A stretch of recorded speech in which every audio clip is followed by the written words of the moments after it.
napansin ko tatay sir, apay nga parparaan nyo nagigilugan. Random checking. Coding sir. Ay, coding. Coding zone kami dito sir, ng area. Sakop di coding sir. Ah, okay. So, agi titil-tiliwan. Mano di multa sa coding dito? 500 pesos sir, di citation.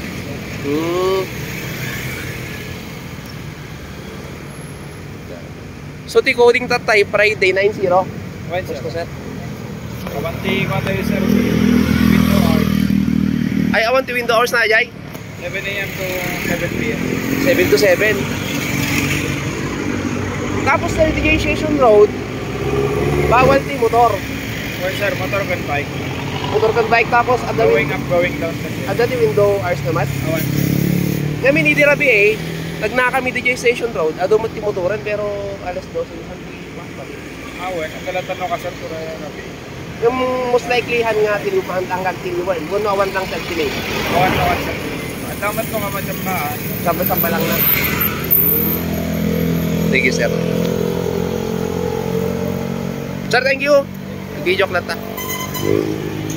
So, ayan mga kapatid, no, dito is ongoing yung pamamara nila ng mga coding. So, dahil Friday ngayon, N-plate 90,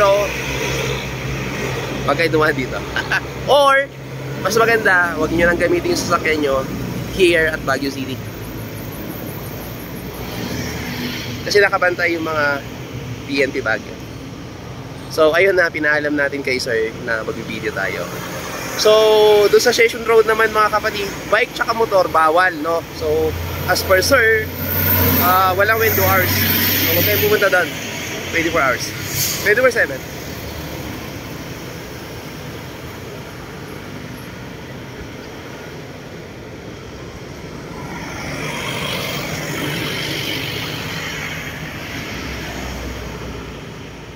Alam nyo, nakakainggit eh. Alam nyo, sana lahat ng munisipalidad dito sa Pilipinas gayahin ng Baguio City.